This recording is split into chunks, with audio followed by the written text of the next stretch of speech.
Saudações, família vascaína! Começando mais um vídeo sobre o nosso gigante da colina, eu sou o Renato Nunes e seja bem-vindo ao canal Só Vascaínos. Trazendo o resumo de notícias dessa quarta-feira, queria falar sobre futebol, mas infelizmente o assunto do dia hoje foi o julgamento sobre São Januário, que continua interditado. Por 2 votos a 1, o Ministério Público continuou com a interdição de São Januário, no qual São Januário Vasco pode jogar, porém sem torcida, está impedido de levar o seu povo para o seu estádio.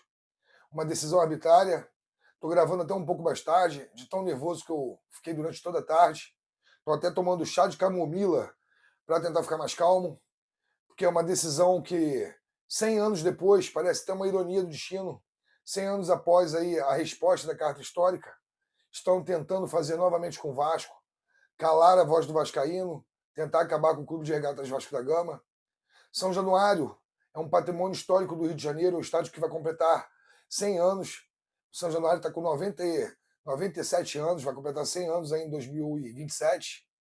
Faltam 4 anos para São Januário completar 100 anos. É um patrimônio público do Rio de Janeiro, é um ponto turístico, onde muitos turistas, quando vêm para o Rio de Janeiro, vão conhecer. Toda ali a região de São Cristóvão, o entorno ali do estádio de São Januário, a comunidade da Barreira do Vasco, que há anos eu frequento e nunca vi nenhuma situação de perigo como estão tentando passar. Teve um dos desembargadores que alegou até que fora do estádio as pessoas bebem bebidas alcoólicas. Aí eu fiquei pensando, dentro do Maracanã vende o quê? Todo mundo compra cerveja dentro do Maracanã, não só no Maracanã, como qualquer estádio do Brasil. Aí não pode beber. Foi um dos motivos de alegação. Outros motivos foi do tiroteio. Eu nunca escutei um tiro na Barreira do Vasco em dia de jogo. Eu nunca escutei. E se for assim, tem que fechar o Maracanã. Até porque, como o Rizek falou no programa dele, no Seleção Esporte TV, tem um laudo do batalhão, do policiamento, que em dia de jogos tem muito mais tiro no Maracanã, por causa da proximidade com o Morro da Mangueira, do que de São Januário, ali pela Barreira do Vasco. Então é uma perseguição, é um sistema que estão tentando criar para destruir o Vasco 100 anos após a resposta histórica. Não conseguiram há 100 anos atrás, quando o Vasco estava começando e não tinha o tamanho que tem hoje. Então também não vão conseguir agora, com o tamanho que nós somos, com a torcida que nós temos.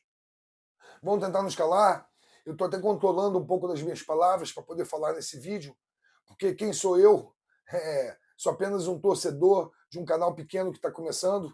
Para destruírem também meu canal, me processarem também não custa, já que estão fazendo isso com o Vasco, que é um time da grandeza, gigantismo que o Vasco tem. Estão fazendo isso, imagina comigo. Então a gente tem que ter controle até no que fala, para não ser prejudicado. Todas as decisões desses desembargadores, 2 votos a 1 ali, uma das desembargadoras votou a favor da liberação de São Januário, os outros 2 votaram contra. Tem boatos aí até que um desses desembargadores é comprovadamente um torcedor do Fluminense, e sempre o Fluminense tentando atrapalhar ali o caminho do Vasco, uma grande inveja, né? Acho que a vontade do tricolor é de ser vascaíno, não é possível, porque tudo que o Vasco tem, eles querem ter. Não é só jogadores, não. Acho que é pela inveja do tamanho da nossa torcida, ou dos títulos como Libertadores que nós temos, eles não. Eu não sei. Mas sempre tem ali o Fluminense tentando atrapalhar a vida do Vasco. O estádio da Vila Belmiro, que teve uma situação muito pior no jogo Santos e Corinthians, que era um clássico, coisa que não pode ser nem disputada em São Januário, por causa de questão de segurança, mas na Vila Belmiro, que é a mesma capacidade, pode.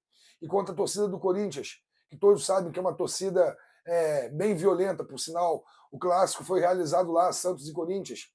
O jogo não terminou, o jogo foi paralisado no final dali do segundo tempo, pelos rojões jogados em cima dos jogadores do Corinthians. E colocou muito mais em risco a integridade física dos atletas e de torcedores ali pela rivalidade de Santos e Corinthians. O estádio da Vila Belmiro já está reaberto para jogos, a torcida já está indo para os jogos. E São Januário, que foi uma situação após o jogo, o Vasco jogava contra o Goiás, que é um visitante que tinha pouquíssimos torcedores ali do Goiás. Se tinham torcedores também, na parte de visitantes do Goiás ali, tivesse era 50, 100 torcedores. No final do jogo, soltou 2 rojões ali em forma de protesto contra a diretoria do Vasco. Ninguém estava tentando matar ninguém ali. Eles estão fazendo uma situação dessa. É brincadeira. É brincadeira mesmo. É como o Rizek falou, é de chocar. O Rizek, no seu programa Sport TV, falou que ele está chocado. E o Lédio Carmona, ele falou assim, que estão querendo acabar com o Vasco. O governo do estado do Rio de Janeiro não quer permitir o Vasco jogar no Maracanã. E agora o MP não quer deixar o Vasco jogar em São Januário. O Vasco vai ter que jogar onde? Fora do Rio de Janeiro? O Vasco está sendo expulso do Rio de Janeiro? É isso?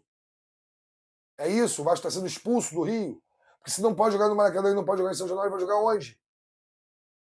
Então é uma tremenda sacanagem que estão fazendo com o Vasco. É um sistema que eu já falei ali, que eu não vou passar pano na campanha do primeiro turno do Vasco, por amadorismo ali do Paulo Brax, que iniciou o campeonato com um elenco muito fraco e muitos pontos ali, até aquele jogo contra o Goiás, realmente, e mais 2 jogos depois ali sob o comando do Maurício Barbieri, o time era muito ruim e por isso o Vasco está nessa situação que está hoje. Porém, como eles sabem que o time agora, com essa janela de transferências, o Vasco melhorou a produção, a qualidade técnica e também trouxe um ótimo treinador, que é o Ramon Dias, e mais o apoio da torcida, vai ser difícil do Vasco cair para a Série B, vai ser difícil do Vasco não permanecer na Série A.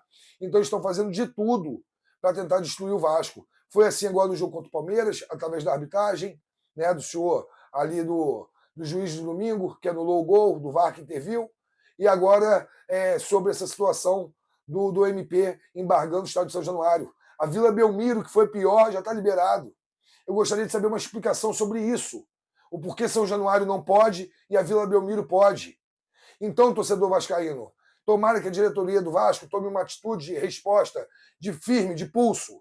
O Vasco jogar em São Januário, sem torcedor lá dentro, o Vasco vai tomar um prejuízo financeiro, porque não vai poder ter bilheteria. Porém, todos nós, torcedores do Vasco, irmos para frente do estádio de São Januário e cercarmos todo o estádio, toda a região ali do estádio, com torcedores do lado de fora, botar 20, 30 mil do lado de fora e cantar do lado de fora, porque eles não vão poder proibir. A rua é pública, o bairro ali é público. Você pode transitar pelo bairro, então não vão poder proibir. E a torcida do Vasco cantar do lado de fora, os jogadores vão ouvir dentro do estádio. Dá para ouvir lá dentro. Então, é a melhor forma que eu vejo para bater de frente com esse sistema que estão fazendo para tentar rebaixar o Vasco. Eu vou deixar aí no vídeo com vocês as falas ali do Rizek e do Lédio Carmona. Agora no final do vídeo eu vou deixar para que vocês assistam. Eu até estou surpreso pela defesa ali do Rizek. O Rizek é um jornalista íntegro, desses aí do grupo da Globo. Para mim ele é o melhor. Ele nunca falou contra o Vasco ou só defendeu o nosso rival. Ele é um dos mais imparciais ali. E o Lédio Carmona, todos sabem que é torcedor do Vasco, mas não por isso, mas pela situação. Ele mesmo falou que querem acabar com o Vasco. Então vou deixar esse vídeo para vocês assistirem. Vou agradecer você que ficou até o final. Te pedir que se inscreva no canal, clicando no botão vermelho aqui embaixo. Deixe o seu like, seu joinha. Ativa também o sino das notificações para receber todo o conteúdo aqui do canal. Te desejar saudações vascaínas e um forte abraço. Chocado com esse resultado. Eu ia falar a mesma coisa, chocado. Né? Tô chocado. E assim, vou tentar me acalmar para não usar um termo desrespeitoso com o sistema judiciário do Brasil, mas eu não consigo achar outro termo que não uma medida elitista e preconceituosa que é mantida após uma segunda análise do Poder Judiciário do Rio de Janeiro. Porque ela é baseada, primeiro que numa premissa falsa, de que já que tem violência na região, tráfico de drogas na região, você tem que interditar o São Januário. Por que eu digo que ela é uma premissa falsa? Porque o jornal o Globo fez um levantamento mostrando que há mais tiroteios no entorno do Maracanã do que em São Januário. Então, se você for adotar uma medida com a mesma régua, você tem que interditar o Maracanã, onde também há comunidades próximas ao estádio e onde, segundo o levantamento do jornal o Globo, há mais tiroteios do que em São Januário. Se você tiver aí a isonomia, você vai ter que interditar não só o Maracanã, mas o Rio de Janeiro inteiro. Não pode mais ter escola de samba, você não pode mais ter um monte de festa que acontece em comunidade. E quando o Ministério Público solta uma nota reconhecendo que, abro aspas, é o que está escrito, forte influência ou presença do tráfico de drogas na região, ele está assumindo na prática que há uma falência do Estado em garantir a segurança pública dos moradores da região, entre eles o Vasco. E quando o Ministério Público assume essa falência do poder público, o que ele faz? Em vez de recomendar, orientar que o Estado vá lá e resolva o que é de responsabilidade do Estado, a segurança pública, ele pune os moradores, ele pune as vítimas e ainda coloca um carimbo nessas vítimas, Nada pode acontecer aí, só o tráfico de drogas. Porque não vai acontecer nenhuma medida de segurança motivada por essa constatação do Ministério Público, não mandou o Estado fazer nada ali para resolver, o que ele faz é tirar o sofá da sala. Não tem jogo aqui. E quando ele obriga o Vasco a adotar o sistema de biometria, ele está dizendo que só o Vasco vai ter que adotar, porque não tem biometria no Maracanã, não tem biometria no Newton Santos, não tem biometria em Volta Redonda. Então, assim, o Vasco está recebendo um tratamento único, desigual da justiça. Eu confesso, assim, eu estou chocado, Lédio. É isso, eu estou chocado. Agora, descobriram isso agora, né? Sobre São Januário, que São Januário foi inaugurado em 1927. Agora descobriram que o São Januário precisa de todos esses cuidados. A comunidade ao redor é perigosa, as vias são estreitas, mas o Vasco deve ter jogado lá 5 mil jogos já em São Januário, mas agora esse problema. O governo do Estado não quer que o Vasco jogue no Maracanã. O Ministério Público não quer que o torcedor do Vasco vá a São Januário. Acho que há um movimento para acabar com o Vasco. Só que o Vasco sempre resistiu a tudo isso e sempre se reergue. Eu acho que é isso. O Vasco tem sua torcida, tem sua história e, de novo, vai ser a resistência. Vamos embora. É o que vai acontecer. Rapaz, aguardemos mais informações. Como a Ana Parabéns aos envolvidos, que não são poucos.